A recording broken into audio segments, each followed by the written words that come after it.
Mexico के east में 1000 मील पर एक घना जंगल मौजूद है जहाँ सिर्फ दरख्त ही दरख्त नजर आते हैं। इस घने जंगल के बीचों बीच एक ऐसा मकाम है जहाँ पत्थरों के बीच में से एक छोटा रास्ता जमीन की गहराइयों में जाता है। आर्कियोलॉजिस्ट की एक टीम ने इस गारनुमा टनल के अंदर जाने का फैसला किया। उनका ये मानना था कि इस केव में, इस गार में कुछ न कुछ एबनॉर्मल जरूर है, क्योंकि ये रास्ता काफी तंग और काले अंधेरों में डूबा हुआ था। इसी वजह से इसके अंदर बगैर स्पेशल इक्विपमेंट्स के जाना खतरे से खाली नहीं था। अगले कई घंटों की मेहनत के बाद आर्कियोलॉजिस्ट इस केव के बॉटम तक पहुंच चुके थे।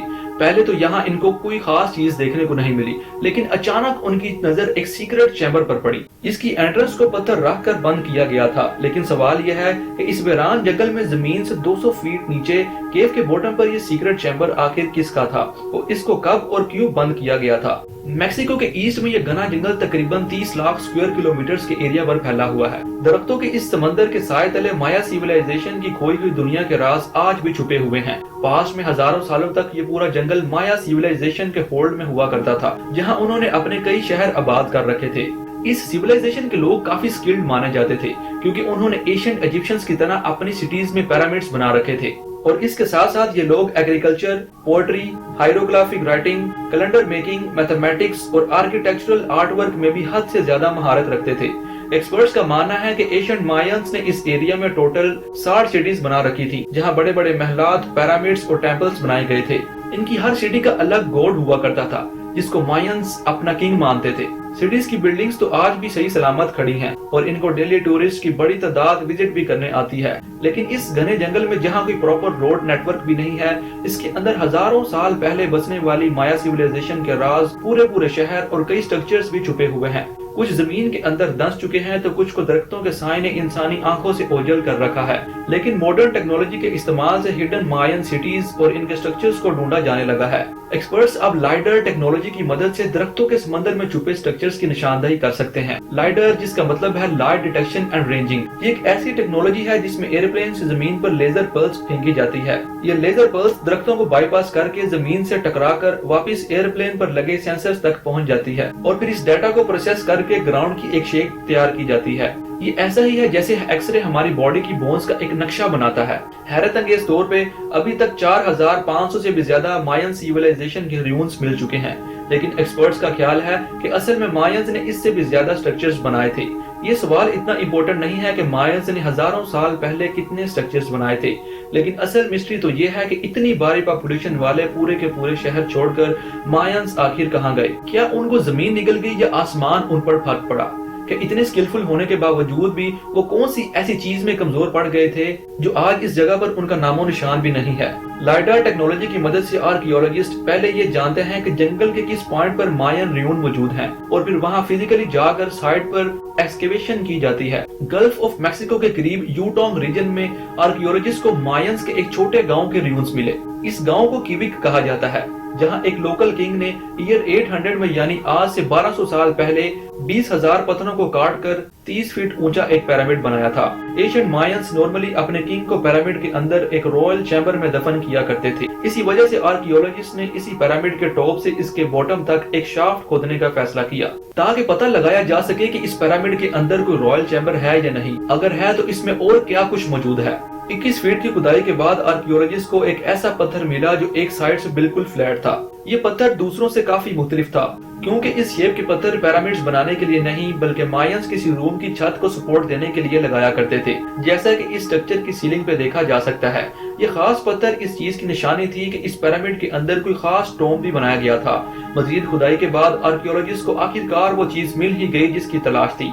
हैरत अंगेज तौर पे पिरामिड्स की बेसमेंट पर एक कमरे की फाउंडेशन और कुछ स्टेयर्स देखी गयी। इसके साथ साथ मलबे में से और कुछ खास तो ना मिल सका, लेकिन मिट्टी के बर्तन का टूटा हुआ हिस्सा जरूर मिला। इस छोटे से पोटरी के टुकड़े ने आर्कियोलॉजिस्ट को मजीद कई सवालों में उलझा कर रख दिया। रेडियो कार्बन डेटिंग के जरिए इस पोटरी के हिस्से की एज मालूम की गई तो ये तकरीबन ईयर 500 में बनाया गया था, यानी आज से तकरीबन 1500 साल पहले। हैरान कर देने वाली बात तो ये थी कि पिरामिड खुद तो 1200 साल पहले बना था, लेकिन ये पोटरी का टुकड़ा पिरामिड बनने से भी 300 साल पहले बनाया गया था। और आर्कियोलॉजिस्ट की नजर में ये किसी भी सूरत पॉसिबल नहीं था। ऐसा क्यों पॉसिबल नहीं, ये जानने के लिए हमें हिस्ट्री का रुख करना पड़ेगा। हिस्ट्री से मालूम पड़ता है कि युकाटान का ये हिस्सा नॉर्दर्न माया में शुमार किया जाता था और ईयर 500 में जब पिरामिड्स के अंदर का ये चैम्बर बनाया गया था तब मायंस यहाँ आए ही नहीं थे।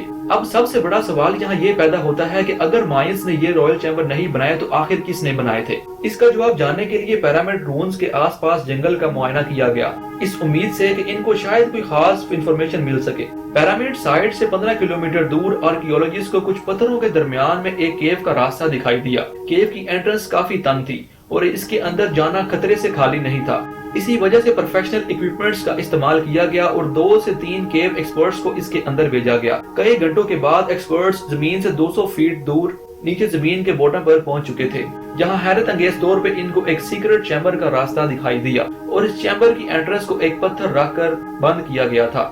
جب چیمبر کی انٹرنس کو کھولا گیا تو اندر وہ کچھ دیکھنے کو ملا جو کسی کے وہم و گمان میں بھی نہیں تھا۔ جی ہاں، زمین سے 230 فیٹ نیچے کیو کے اس سیکرٹ چیمبر میں بہت ساری استعمال شدہ فائر ٹارچز پڑی دیکھی گئیں، جن کو قدیم دور میں روشنی کے لیے جلایا جاتا تھا۔ فائر ٹارچز کے علاوہ یہاں بڑی تعداد میں مٹی کے ٹوٹے ہوئے پوٹس بھی ملے۔ یہ پوٹس کے ٹکڑے ویسے ہی تھے جیسے 15 کلومیٹر دور پیرامڈ کی بیسمنٹ سے ایک ٹکڑا ملا تھا۔ ایسا معلوم ہوتا ہے کہ یہ جگہ کسی دور میں کوئی عبادت گاہ ہوا کرتی تھی، جہاں لوگ کوئی فش پوری کرنے کے لیے یہاں آ کر پوٹ توڑا کرتے تھے۔ ان میں سے جب کچھ پوٹس کے پیسز کو دوبارہ جوڑنے کی کوشش کی گئی تو حیرت انگیز طور پر ایک اور حقیقت کھل کر سامنے آ گئی۔ یہ نوٹس کیا گیا کہ پیسز جوڑنے پر پورا پوٹ کبھی بھی کمپلیٹ نہیں ہوتا، بلکہ اس میں سے ایک پیس ہمیشہ شارٹ پڑ جاتا ہے۔ یہ عجیب مسٹری کسی کی بھی سمجھ میں نہیں آئی کہ یہاں توڑے جانے والے پوٹس کا ایک پیس مسنگ کیوں ہے۔ آرکیولوجسٹ کا شک تھا کہ یہ لوگ یہاں پوٹس کو توڑتے تو تھے، لیکن اس کا ایک حصہ شاید اپنے ساتھ لے جاتے تھے اور اس کو اپنے گھر کے اندر رکھتے تھے۔ یوکاٹان ریجن میں پیرامڈز کے باٹم سے لیا جانے والا سیرامک پوٹ کا یہ حصہ دراصل اسی کیو سے لیا گیا تھا۔ یہ اس بات کا کلیئر ایویڈنس تھا کہ کیوک کے اس گاؤں میں مائنز کے آنے سے پہلے یہاں کچھ لوگ رہتے تھے جو اپنی ریلیجیس پریکٹسز اس کیو میں جا کر کیا کرتے تھے، اور ان کا بھی رہن سہن تقریباً مائن سیولائزیشن کے جیسا ہی تھا۔ ادھر زمین کے اندر کیو میں سیکرٹ چیمبر جہاں پورٹس توڑے جاتے تھے، وہاں سے آرکیولوجسٹ کو کیو میں مزید آگے جانے کا بھی راستہ ملا۔ ایکسپرٹس نے مزید ایویڈنس حاصل کرنے کے لیے کیو کے اس راستے پر جانے کا فیصلہ کیا۔ تھوڑا ہی آگے جانے کے بعد ایکسپرٹس کو ایک اور سیکرٹ چیمبر ملا، جہاں دیواروں پر پتھر سے ایسے نقشے بنائے ہوئے تھے جسے دیکھ کر دماغ دنگ رہ جاتا ہے۔ کیو کے اس ڈیپسٹ پوائنٹ پہ پتھر کے اوپر ایک 3D جیگوار کی پینٹنگ ہو رکھی تھی۔ نہ صرف اتنا بلکہ دیواروں پر ایک اور پینٹنگ میں جیگوار کو ہرن کا شکار کرتے بھی دیکھا گیا۔ ایکسپرٹس جنہوں نے پہلے بھی مائن کیوز میں پینٹنگ دیکھ رکھی تھی، ایسی پینٹنگز کو لائف میں پہلی بار دیکھ رہے تھے۔ ان پینٹنگز کا جب ڈیٹیلڈ انالیسس کیا گیا تو معلوم پڑا کہ یہ پینٹنگز ایئر 100 BC میں بنائی گئی تھی، یعنی آج سے 2100 سال پہلے، اور ساؤتھ مائنز کے بھی آنے سے 800 سال پہلے یہ پینٹنگز بنائی گئی تھی۔ اب اس ایویڈنس سے یہ بات تو ثابت ہو چکی ہے کہ کیوک کے اس گاؤں میں ساؤتھ سے مائنز کے آنے سے پہلے بھی ایک سیولائزیشن رہتی تھی۔ ان کا رہن سہن اور کلچر لگ بھگ مائنز کے جیسا ہی تھا، اور یہی ریزن تھا جس کی وجہ سے ایکسپرٹس نے ان کو ارلی یا پھر کلاسک مائنز کا نام دیا۔ اتنی بڑی پاپولیشن اور ہزاروں سٹرکچر بنانے والے مائنز کے ساتھ آخر ایسا کیا ہوا تھا جو وہ اپنا سب کچھ چھوڑ کر یہاں سے جانے پر مجبور ہو گئے اور پھر کبھی لوٹ کر نہیں آئے؟ یہ سوال آج تک پوری دنیا کے لیے مسٹری بنا ہوا ہے۔ امید ہے ہماری یہ ویڈیو آپ کو پسند آئی ہوگی۔ اگر ویڈیو پسند آئی تو ویڈیو کو لائک اور چینل کو سبسکرائب کر کے ہمیں سپورٹ کریں۔ Thank you for watching.